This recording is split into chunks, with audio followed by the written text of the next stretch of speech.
Alright, welcome back, guys. Episode 3. Glad to have you guys back. I'm sure you're noticing some of the changes around our spawner. But before we get into that and all the changes, I think it's time to talk about maybe the elephant in the room. I'm not really wearing any armor. That's because we had a little bit of a Mesa tragedy, I guess you could call it. Also, I tried remaking my boots twice, and I failed twice, so third time's a charm, right? Anyway, I lost all my stuff, so I've remade most of it. I don't have a whole lot of emeralds, apparently, so maybe that's something we focus on later. But for now, I'm gonna get back to fixing my gear up, putting all this stuff back together. One of the good things that has come out of this little tragedy is all the gold that we're building up. We've been getting a whole lot of gold from AFK, so this has been pretty good for us. Even though remaking your stuff is never fun, we're at least still profiting in this case. But anyway, I'm going to show you the clips now, and I'll see you in a sec.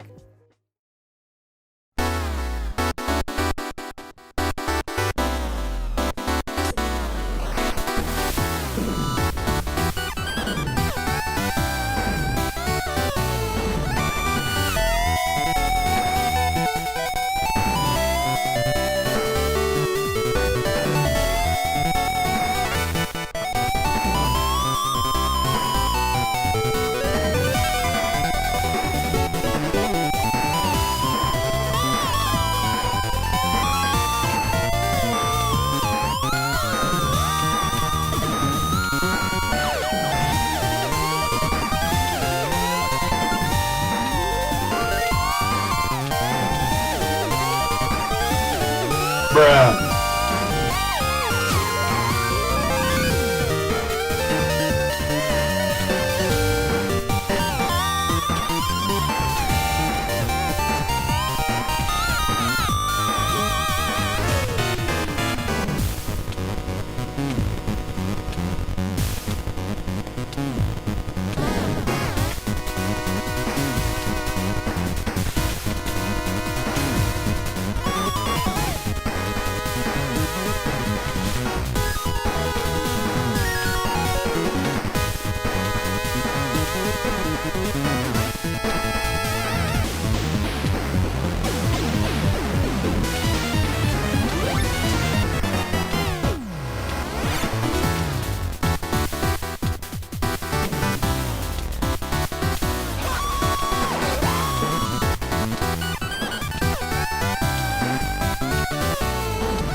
Yeah, so things didn't exactly go too swimmingly for me.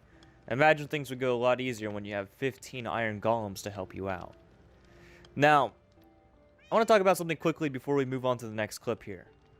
We're on Bedrock, and Bedrock is the version that they're rolling out for consoles. Now, for consoles, they also didn't roll out a certain feature due to the controller. It's just a little bit harder to do with controller versus a mouse and keyboard. So we have the simplified weapon mechanics. There's no cooldown on when you're hitting, unless you do a critical, which is with jumping. Right, so we have the simplified weapon mechanics for controller because it's a lot easier. But we have the harder Wither. Now, the reason why the Wither in this version is so hard because he has a dash attack. His dash attack helps him get unstuck from stuff like Bedrock, so you can't really cheese him on this version. He's uncheesable. But yeah, I just thought that was a little bit weird that maybe we got the simplified weapon mechanics, but the harder Wither. Like, what was the logic behind that? Let's talk about what happened afterwards, because I wasn't able to record all of it. So I came back to my place, you saw me landing, I was getting ready to make some more potions. I made some regen, some strength, and I went back. And the dude just completely clobbered me. All my stuff got deleted. I took about 5 or 6 elytras back there just to see if I could save anything. I did get a few wither roses, which, I mean, I guess that's something, but we ended up losing a few things. We lost 2 pairs of elytra. Actually, we lost 3 because I had my enchanted one too. We lost an entire set of diamond gear, 5 tools. We also ended up going through an entire box of totems, so I had to go back and refill all that too. On another note, I left about 3 elytra and a few wither roses down in a chest underneath that area we were fighting him at. I'll show you a clip now of what happened when I tried to save some of that stuff from getting destroyed.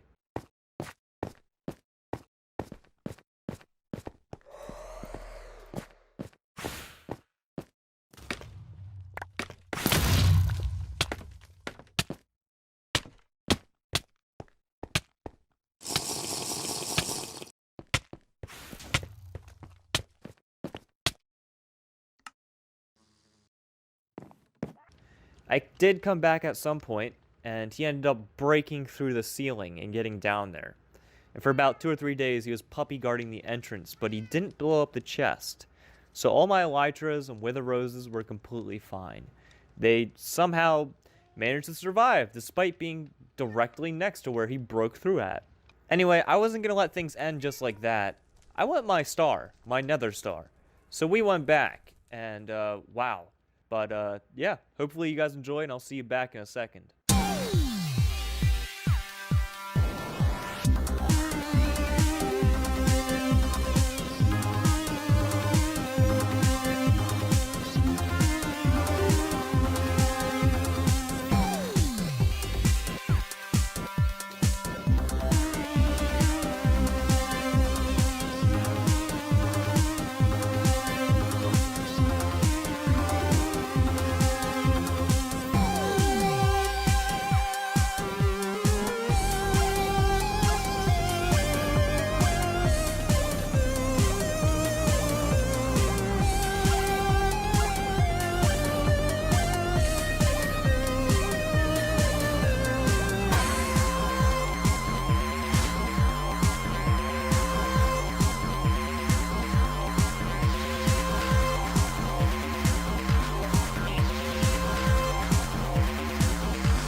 向かってくるのか。逃げずにこのディオに近づいてくるのか。アキラ、てめえをぶちのめせないんだ。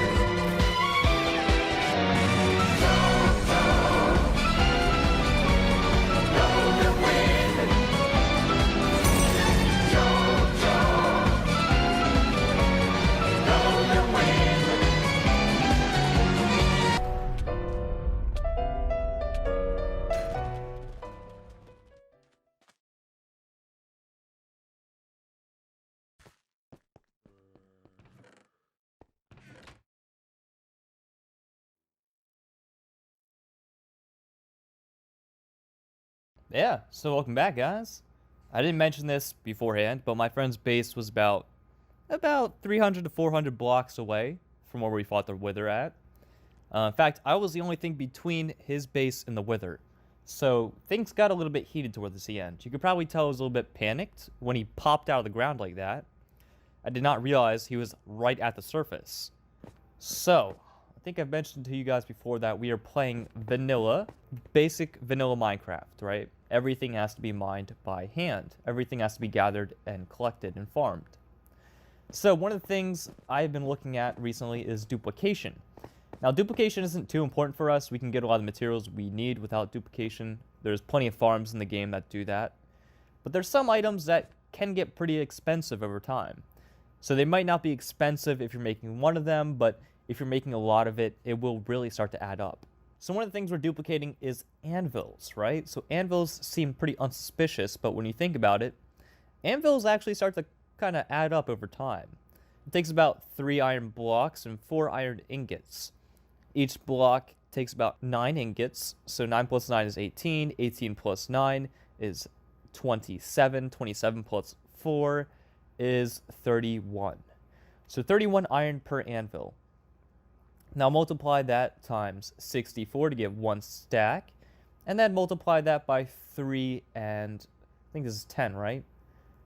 By 3, multiply it by this column and this column, basically. And that should get how much iron it takes to completely fill this whole shulker. It's pretty absurd. But that's the reason we're duplicating these. We're never going to build one ever again. In fact, I doubt we'll ever use all of these anvils. Going along with that idea, something that kind of builds up expense over time, but really doesn't seem maybe that suspicious when it comes to cost, is concrete. The reason why concrete can really start to add up in price is because of some of the dyes.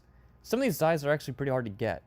Things like cocoa beans for brown dye, black dye from, I think, wither flowers, and ink sacs, but don't quote me on the wither flower. I don't know.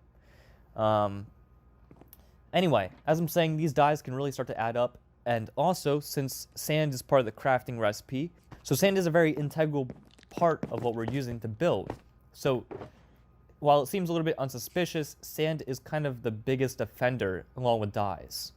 So that's why we're going to duplicate out at least a shulker of every color of concrete powder.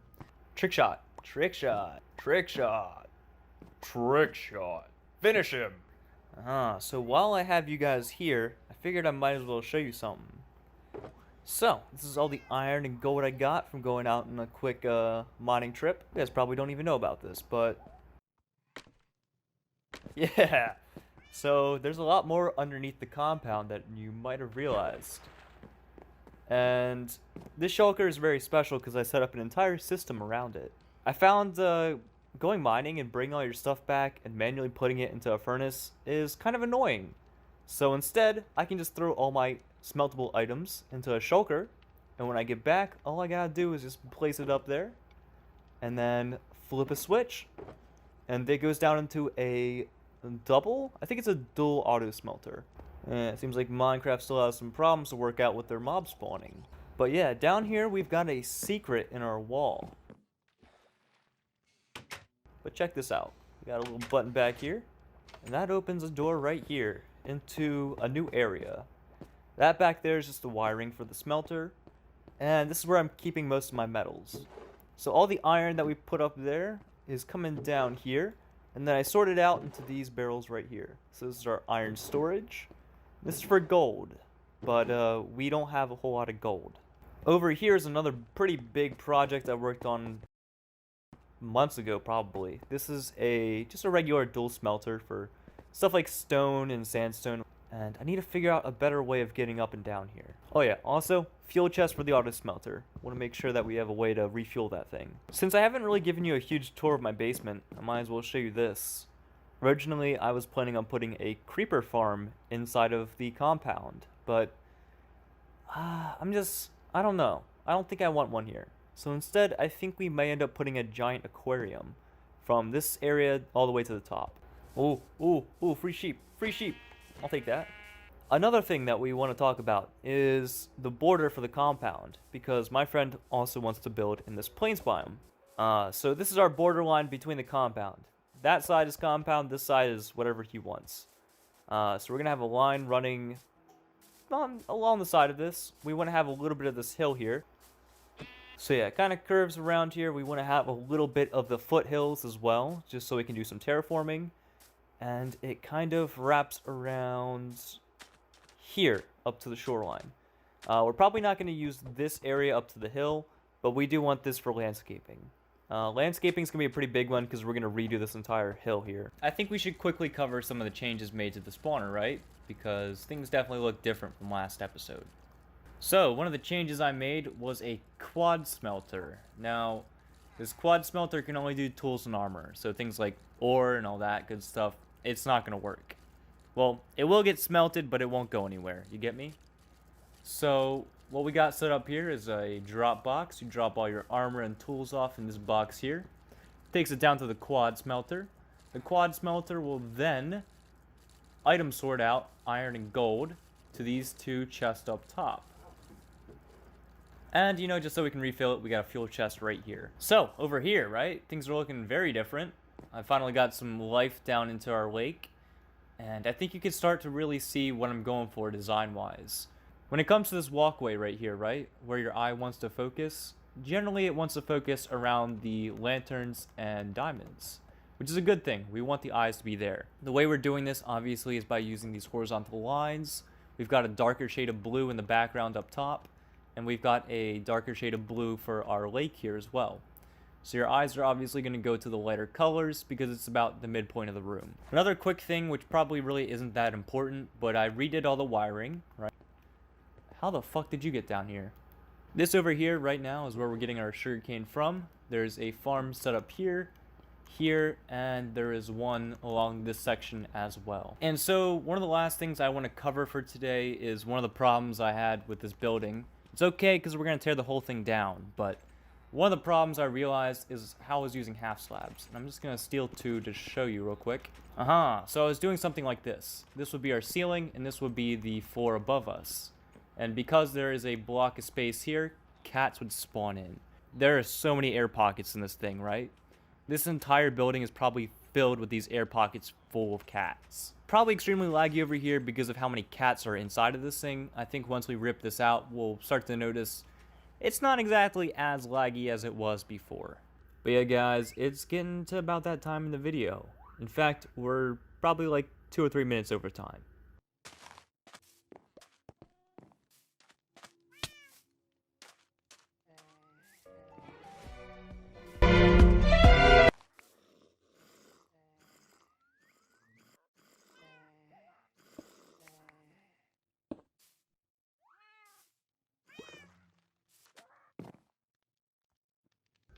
Let's talk about the comment of the day by my boy Jesus Coon. He said, "Within 10 seconds of the video, I witnessed 2 murders." Yeah, about that. So, we also built a gulag in that episode too. A prison camp. Yeah, it's kind of awkward.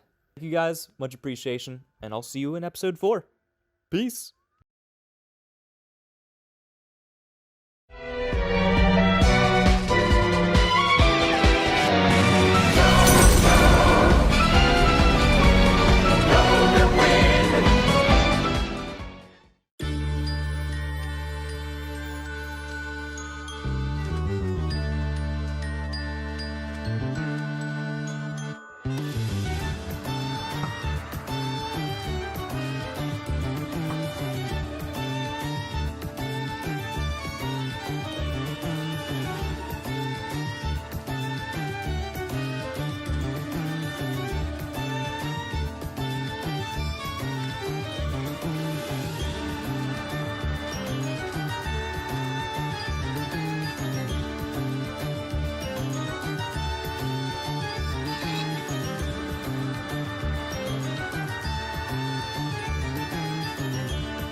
Welcome back, everybody. Episode 4. The reason why we're in my house today is because I wanted to show you some of the changes that have been made to the house here. So, not anything too crazy, right? We just put a nice little carpet in. I chose these 3 colors because they are the colors of the compound. Now, I'm not going to go too deep into this, but we chose green, orange, and white because they are the colors of the Irish flag. So maybe some of you guys don't know this, but I am mostly Irish, with a little bit of German and a little bit of other English ancestry. Anyway, one of the things I have added to our house is a button in our pool out front. This button opens up a little piece of our floor here, and we can just hop down.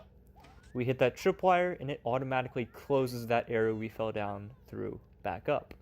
So if we're being chased, we can easily jump down there, and the door should close before they can jump down as well.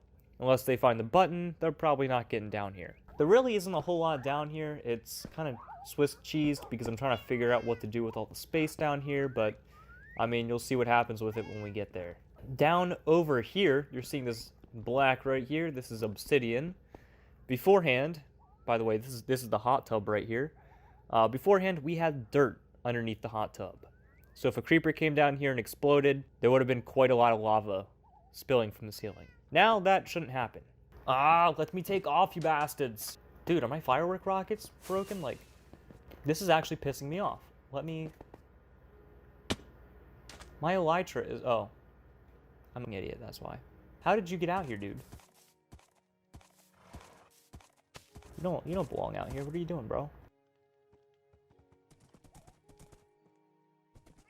Huh. Well, that's...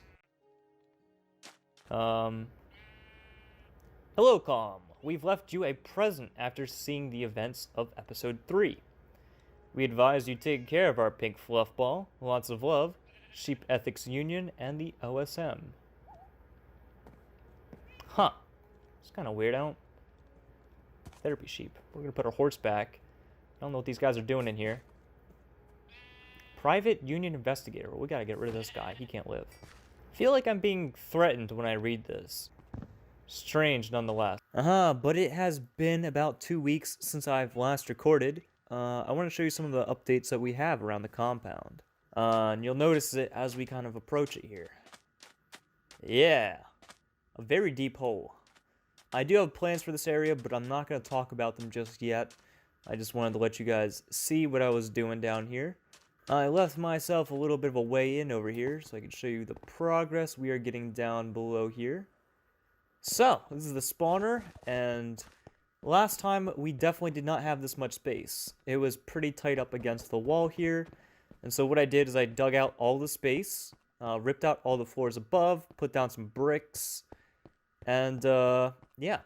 We're not close to being done with mining out this area. As you can see, we got a large chunk there, and we still have to mine out quite a long distance in that direction as well. So, this is the iron golem that we brought back from that pillager outpost.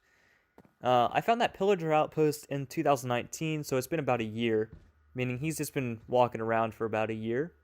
So when I found him, I kind of felt bad and figured, you know, he's lived longer than most mobs in this world, so we might as well bring him back. Eclipse here was in my house. We had to put him in here because he got mad at me.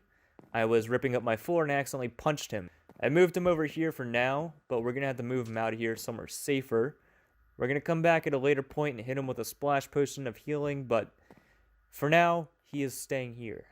And last but not least, I wanted to show you a small project I did for my friend a little while back. So, originally we had a house here for villagers. It did not look good. We built it very early game, so... Oh, you fucking bastards. As I was saying, we made a house here for my friend. It looks a lot better than it did before, and I shaped a lot of the house based off his barn. I want to try to keep a similar palette and a similar style, so I think I did a fairly good job at that. It's closed off for the moment so that the villagers don't get out, but could definitely use some maybe flowers or trees. But yeah, that's kind of the big updates. Other than maybe the pandas. The pandas actually got here around the start of last episode when I started recording. I got a little bit of footage from that, so I'm going to show you now. I couldn't add it on the last video just because it would have taken up too much time. But hopefully you guys enjoy. I'll see you back in a second and we can talk about relics.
Bee with no stinger. Floating cat. Strange water mechanics. The time for a little bit of a history story, guys, on what exactly relics are within the religious atmosphere. So if you go back and you look at the Gothic era where they're building cathedrals and other types of holy monuments, you'll also notice that they're building these different types of rooms for stuff called relics. Now, let's talk about what relics really are and why they were kind of important to the culture or religion that they were based around. So relics were usually fluids, bones, different pieces or objects from a person who was tied to that religion.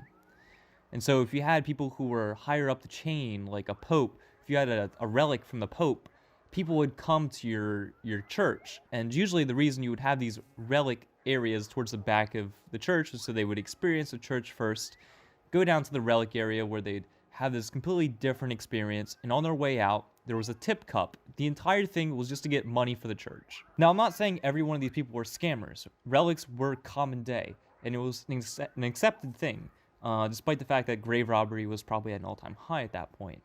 So the box we have here, this is mainly just the memories I have of my time playing on the server. Sir Slap, Knight of the Half, was the first thing my friend gave me. It was just, you know, this slab with that name in an item frame. I have Frienderman and Frienderman's gift. So I actually do have some pictures of Frienderman here. There he is just kind of chilling out. There we are just kind of having a staring contest. There he is just kind of chilling out again. Still chilling out. And creeper at my house. But still kind of chilling out. This is a really big one and a tragic story nonetheless. The Unbroken One's soul and the Unbroken One's ashes. Because it's nighttime, it's a little bit easier to tell that it is raining, but because we live in a desert, rain does not fall. And one of the things about the cauldron is if you are a cat and you get inside the cauldron, I can't melee you because the cauldron has its hitbox is larger than the cat. So to hit the cat, I would have to use a projectile weapon like a crossbow, egg, snowball, or a trident. And that's kind of where things came to be. It was storming out, and I tried to trident the cat inside the cauldron, and my boy, the Unbreakable, was standing right here watching me. I did not know that if you hit a villager with lightning, they became a witch. So that's why there is a health potion in sugar. And then a good girl's last bone. I can't really remember that one. I don't know. And then, you know, lastly, we have our warning from the Sheep Ethics Committee or whatever in the Yale with them. I don't really know what's going on there, but we'll keep it. Something definitely happened. As for the world here, we're not using them exactly the same way. We're just using them to remember some of the mobs that I've lost along the way and some of the different types of journeys that I've taken upon this server. It's actually kind of hard to keep things alive in Minecraft. Things are just death prone because the AI is kind of dumb. And that about does it for the video. Appreciate you guys stopping by again, and I'll see you in episode 4.